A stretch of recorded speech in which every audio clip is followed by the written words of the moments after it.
exactly what we're doing. If we choose to, we can fund fire department, we can fund ambulance, we can fund the police department. So my take on this is there's an old adage, if it ain't broke, don't fix it. And I see nothing wrong with our charter, and I do not believe that it has to be amended. Other comments? I have one. Yeah, go ahead, That John. figures. Of course. I agree with you. I don't think it has to be amended. I think it is well written in the sense that it's very broad. It emphasizes that we as a community club should provide amenities and other things. I believe again, reading between the lines, I believe the purpose of the recommendation to amend the charter was basically to put pressure on the board to take on the responsibility for the ambulance service in some shape or other by acknowledging that we are responsible for these emergency services. The way the charter is written at the moment, we can assume responsibility if we wish or not, as appropriately. We take responsibility for the police department, we support the fire department, and currently we have a hands-off relationship with the ambulance. If we want to change that, we can do that, I believe, at the stroke of a vote rather than stroke of a pen. But I don't think any charters changes are needed, and I would not support any changes to the charter. Thank you. We agree again. Yeah. Any other comments? I got one. Ralph? Our lawyers have supported the charter. They've said we can do pretty much what we need to do in this area. In addition to that, you may or may not be aware, but there has been a request to the Attorney General of the state as to the viability of our charter, as to whether it's legitimate or whether we're living up to it or whether we're over expanding it. So it'll be interesting to see what that response is going to be. I mean, that's governmental, so it's going to take them some time to give a simple answer to it. But that's another look at what our charter is supposed to do and whether it's relevant. So until we hear back from them, there's nothing much that we would do anyway. Okay. Thank you. Any other comments? Okay, our next category is communications. Excuse me, before we do that, can I just revisit the procedure here? We've discussed all these recommendations, but at our next, or your next meeting, each of these are going to be put forward as a motion, or maybe the big category is going to go as a motion or something. There's no action is going to take place as a result of this meeting, is what I'm just clarifying. But any actions will have to be taken at the next board workshop and board meeting. Yeah, my intention is that what we will do at the next board meeting is, with the new members in place, we will inform them what's transpired here, where we stand on the issue, and then as far as the timetable and so on and so forth, that board will set up the timetable for these things. Yeah, decision whether to Right. accept or reject. Right, right. Okay. It's my understanding that notes are being taken right now on the things that we say we are going to move forward on, and then we will address those issues at the next meeting with an actual action plan. Yes, And that will be presented in writing to the people who have requested it. yes. Okay, the next one, communication, lift the VISTA ban immediately. Would anyone like to head this one off? Do you need that? Oh, Jean. I would like to address that issue. And I am very grateful for this opportunity to be able to say publicly, so everyone can hear the reasons behind what we did. The rumor is out there that we don't like letters to the editor and we don't like negative things. That is not true. We welcome comments from members, guests. If they are happy or unhappy, if you don't tell us, we don't know and we can't fix it. And I have no problem with letters to the editor. What we do have a problem with is if they take a letter to the editor, which is a commentary and opinion of one person, put it on the front page and say that this is true. And there have been multiple emails, multiple phone calls who would come back from this front page articles and say, is this really true? Are we going broke? Et cetera, et cetera, et cetera. And an opinion that is not fact-checked, that is put on the front page, is read by people as the truth. And not knowing any differently, we had a fright of a lot of people that we were in trouble. And we are very financially sound. That wasn't a problem, and lots of other problems. If I can be assured, and there was in our mind, let me just back up a little bit on this, we did not say what people could write in the paper. We did not say what the Vista was allowed to print or not print. What we said was people were misinterpreting the way things were presented in the paper. That if it would be put in as a letter to the editor and on the front page, then people would be able to use their wise opinion and either agree or disagree or question. But when it got to the point that it appeared to be actual news information, then people believed it. And they didn't question it, which is what they should always do with a letter to the editor. There are multiple opinions here. Not everyone is perfectly happy. Not everyone is unhappy. And we are welcoming your opinions. Whether we agree with you or not, we will listen to you. And sometimes we can fix things and sometimes we can't. So personally, and I'm speaking for the board, but I personally would put, okay, back up one more time. What we changed was not the paper that came to your house. We did not change any of the distribution, but we own buildings that we could control what we distribute to the community. We were getting reports from realtors that people were choosing not to come here because they had read the newspaper. We have comments from California stating that they are not interested in Fairfield Glade because the word is out in their community that we're a very negative community, as far away as California. And we have a lot of people who have recently moved here from California. We also got reports from some realtors saying that they had houses scheduled for review, and the people said, no, on second thought, we're not going to even look at those houses, we're leaving. Our core value is to protect our property values and to make this a desirable place to live. And if that newspaper or any other form of media is wanting to be distributed, it's not for the benefit of the community, then we chose not to distribute it. That was only in our buildings, what we have control of. We were also asked at one time to pass out, and I don't know if this affects you, the Ku Klux Klan brochure, and we chose not to distribute that.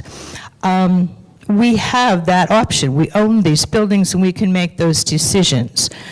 Unfortunately, it wasn't good for us at the time of negativity being, and it appears to have resolved, as the purpose of this meeting is to try to resolve the negativity in the community and get us all back on the same page. I personally, if I knew that they would be correctly labeled wherever you put it in the newspaper, I would put that Vista back again, but only when you give people the option of making a decision whether or not to agree, and that you have fact-checked to make sure what's in that paper is truthful. And if it's not fact-checked, then we would continue to ban it. Thank you. Any other comments? I'd like to make one. Ralph? I agree with everything that Jeannie said on here. And in my view, the front page of a newspaper is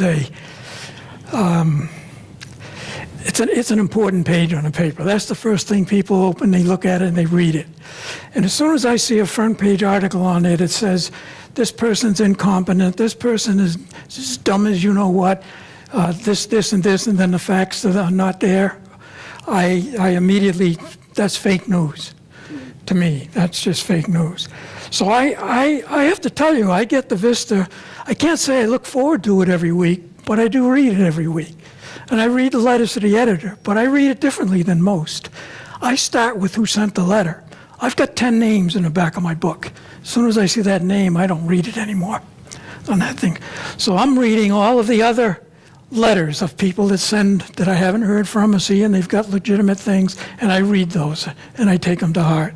So the Vista, it hasn't been diminished. You all get it. You get it in the mail. I get it in the mail. You can decide whether to chuck it or read it. And as soon as I see the Vista has front page news that I can believe, bad or good, I don't care, then I would be with Jeannie and say, yeah, I'd relook at it. But as of right now, no. Any other comments? Okay, I just had a few things on this that, oh, I'm sorry. Misty. I don't often speak. In our private forum, I do a little bit more, but I try to keep quiet, do a lot of listening, and only weigh in when it's something that I do have expert knowledge on. And I saw a few shaking heads about the fact that we got negative comments and people said they didn't want to move here. I'm on the front line. We do the national marketing for Fairfield Glade. They order the booklet. We start getting in contact with them, educating them to Fairfield Glade.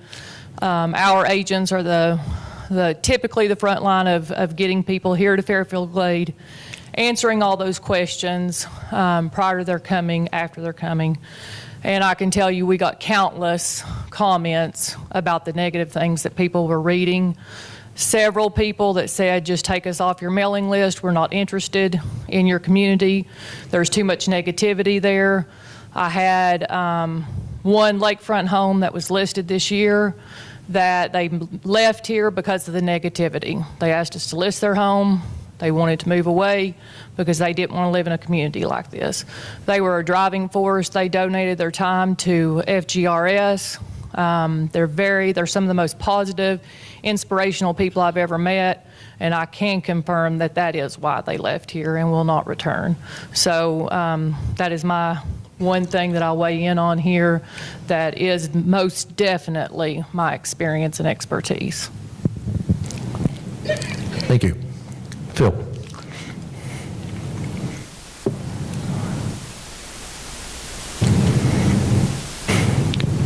In their presentation, Residents' Voice says that that decision we made has divided and angered the community and has even created a rift within the board itself. The vote ultimately was 6-1, and it may have irritated the person that voted against it, who I'm sure came from a position of sincerity and his or her own, can I refer to that person as his own belief system? I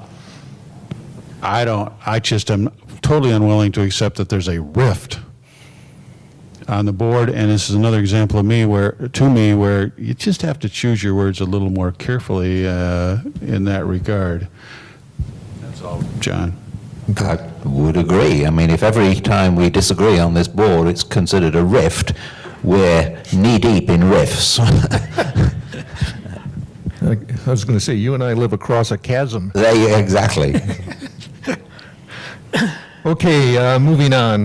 Well, this Oh, I'm sorry. the second part. I'm sorry, there was a second part to that question, and I thought we should delay it until after we get rid of the first part. It also said that Magnified and across the board are to be free of personal attacks and Well, that- self-promotion to a minimum. That was the next one I was going to go to. Oh, Okay, go But ahead. go ahead. You already read it. You're welcome, Steve. We have made an attempt recently, as you all are all aware, of trying to communicate more to the membership with the knowledge and understanding from the survey that you're not getting clear information from us or as much information as you want. And so we have developed Magnified, a look into the board and across the board, which is our monthly presentation of what is happening at board meetings and what our plans are for the future. And the complaint was that we have personal attacks and self-promotion to a minimum. I suggest we adopt that completely, with the understanding that self-promotion of Fairfield Glade is not the same thing as personal self-promotion. We don't need to do that, but we do need to continue to promote Fairfield Glade. It is a wonderful place. That's part of our marketing strategy, to let people know how great it is to live here and how much we like it. But if they are against us saying we're doing a wonderful, great job, I'm in agreement. We don't need to do that. I've got something to say. Okay, any other comments on that? Yes, Ralph? As you may have noticed, I have an opinion on everything. So I have an opinion on this also. First of all, Magnified and across the board, you want it to be free of personal attacks and self-promotion. I absolutely agree that personal attacks are not professional. However, you have a responsibility here. I'm going to point the finger a little bit. So you have a responsibility here. Or anybody who submits something to the paper or sends us an email, that it be civil on here. And that you're, to the best of your knowledge, you're using the facts that you have on here. If they are wrong and you have published something, then I feel you're fair game. If there's something erroneous there, then we should have the right to correct the error. Not necessarily in a personal attack mode, but in a factual type mode. And you should be called out and corrected on it. If you've got the right to say it, we got the right to correct it on here. So that's my view on the Magnified and a board. And on the subject of self-promotion to a minimum, are you saying we cannot publish any good news? Does Magnified and across the board always have to be addressing an issue or a problem? Why can't it be positive from now and then? I know that isn't good news. It's not good TV. It's not good publishing. But it's certainly good for us when you look at the paper and every now and then see something that's very positive. So I see no problem with publishing good news. As to Jeannie's point, personal aggrandizement isn't probably what we should be doing. But if we said, hey, have you seen the beautiful new Dorchester building that we put up and it's now da-da-da-da-da, putting out an article like that, and oh, by the way, do you realize you can go there and have lunch? You can have a sandwich, you can have hamburger. We shouldn't put that out because it doesn't address an issue. So from this side here, I mean, I agree with the personal attacks, but I don't agree that we aren't allowed to put out something good every now and then. Any other comments? Bill?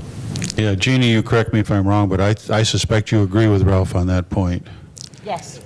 And so with that caveat, I support this proposal. I don't think it represents a significant change in our approach, but I agree with Ralph and I agree with Jeannie. Yes, I agree that I think this is what we're doing with those, and we can just continue what we're doing. Okay, next recommendation. What is most needed are two-way communications, such as general manager coffees, quarterly town halls, timely responses to emails, understand message from neighbors. Want to handle those together? I would just, yeah, let's just discuss them together. Would you prefer individually? No, okay. I believe that we are moving in the direction of some town hall meetings, to be sure. I believe there's consensus about doing at a minimum an acknowledgement to every email we receive. And I don't know, frankly, what's meant by understand messages from members. I guess what I would contribute there is if I get an email and I don't understand what's being said, I will send one back and say, what the heck are you talking about? I do have a substantive comment, however, on the GM coffees. Our general manager has just a multitude of responsibilities. He works his tail off. He works far more hours than I ever worked when I was working, to be honest. And I don't support these coffees as presented. Plus, I believe the information that the coffees would allow people to present would really be primarily intended for the board. Now, here's what I'm saying. For some time, I have felt that I ought to make myself available as a board member on a given night, a given day for an hour. Come on over, sit down, we'll talk about whatever you want to talk about.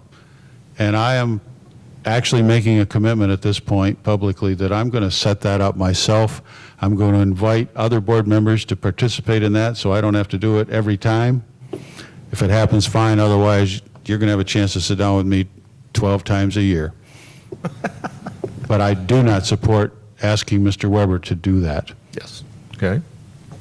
Any other comments? Yes. Yeah, can I agree with Phil? That'll be a first. No, not really. I agree with the having coffee with board members because I personally have met with as many people as I can to just clarify some questions. Can't always change their mind, but I can at least clarify questions. Whether we agree or disagree at the end is a whole different story, but I am willing to listen to people, so I would be willing to help you out with the coffees. That sounds great. Quarterly town halls, I think those are fantastic, and I think we should continue to do that, and I'm in favor of that as well. Timely response to emails.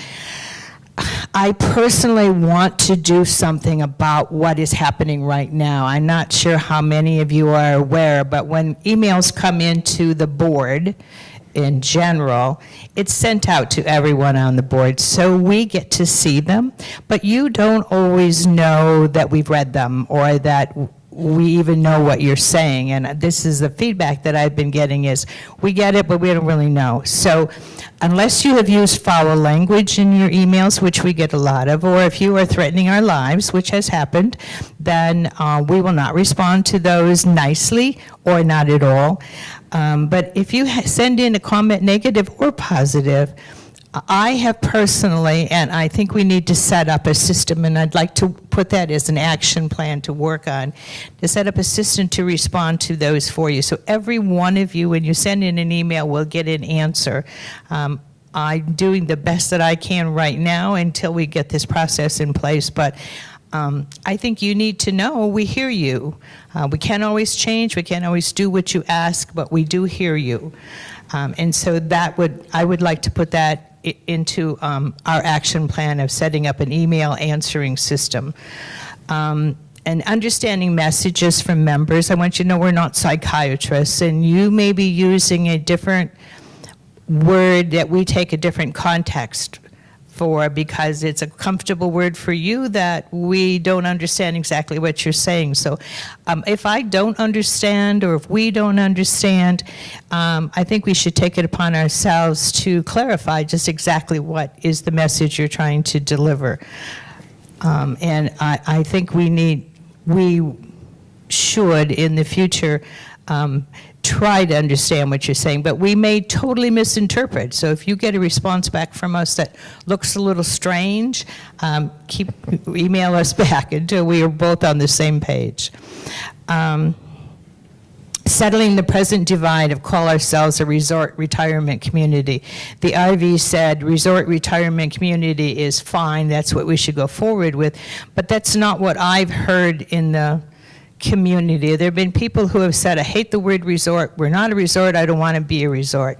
Well, if you don't want to be a resort, then my comment is take away the swimming pools, take away the tennis courts, take away the golf, or move to Crossville that doesn't have those things. It's a whole lot cheaper there because you don't have to pay dues because you pay dues for these resort amenities. So if you don't want to be a resort, then this isn't where you want to live. You want to go someplace else. But as long as we have those resort amenities, and many of us are proud to say we live in a resort and not just a retirement community where old people kick off when they're done,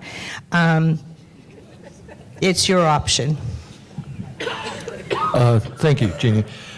Once again, you jumped ahead to my next comment. Yeah, they're on that page. I'd like to comment on the... Oh, please, comment on this one. Can I say something on the...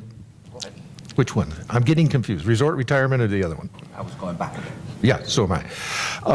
As far as the timely response to emails, we do try to respond to emails, the civil emails.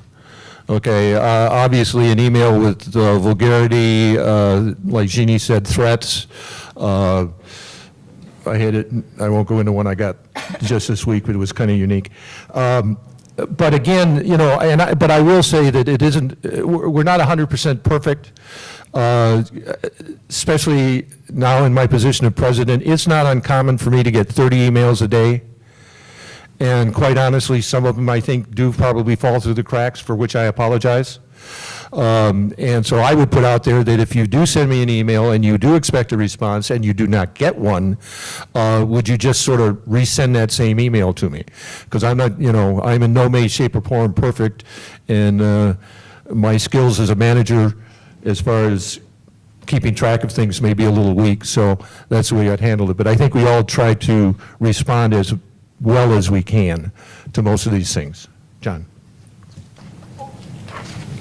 In some ways, I reject the premise of some of these. The idea that the members of our community club don't have two-way communications with the board, I think is just ridiculous. I mean, we get thousands of emails. Everybody has the opportunity to communicate with the board. Yes, the magnified and across the board and our e-blasts are one way, but everybody can communicate back. They can come to board meetings. They have ample opportunity. And to say you have no opportunity for two-way communications, I just think is flat out wrong. Having said that, I have no objection to town hall meetings, coffees, if anybody wants them, etc. It's all good stuff. But it's a very small sample of people that get to come to those meetings and speak. And you get a very distorted view of the overall membership, which has happened in these recent months, where the attention given to a small number of people has been out of proportion. Now, I think a lot of good has come about it, this meeting and other things, so I think it's all helping with communication and understanding of our complex community. But the idea that members don't have an opportunity to communicate their thoughts to the board, I think is just flat out wrong. I did a quick sample of the first 6 months of this year, and I received about 3,000 emails. Many of them, and that's as a board member in addition to all my other private ones, over 1,000, about 1,500 of those were from members.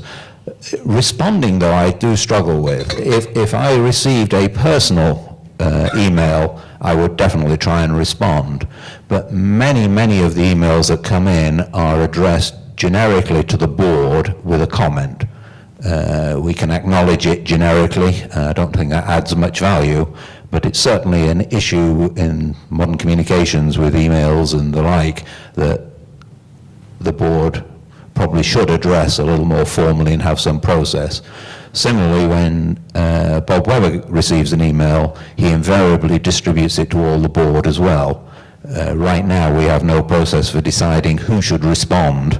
Does every board member, does Bob, does the president? It's one I wrestled with when I was the president. It's a difficult problem to know which emails deserve response, which don't, which emails the sender expects a response.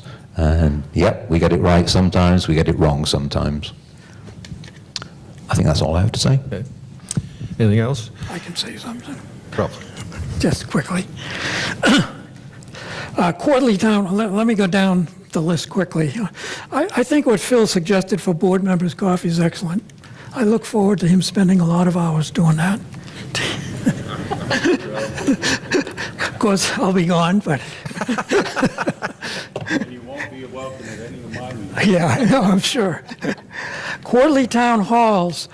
In quarterly town halls, you put that under two-way communications, but it's really only one-way communications. It's one way from you back to here, because we can't really realistically address every single comment that's made in a town hall. We do try on some occasions, but if we did that, we would be ending up with 6 or 8 hour town hall meetings with all the comments. So, but they are worthwhile just to hear the feedback. Timely response to emails. I think most board members here know my process, is I look at emails once a day, if I'm lucky,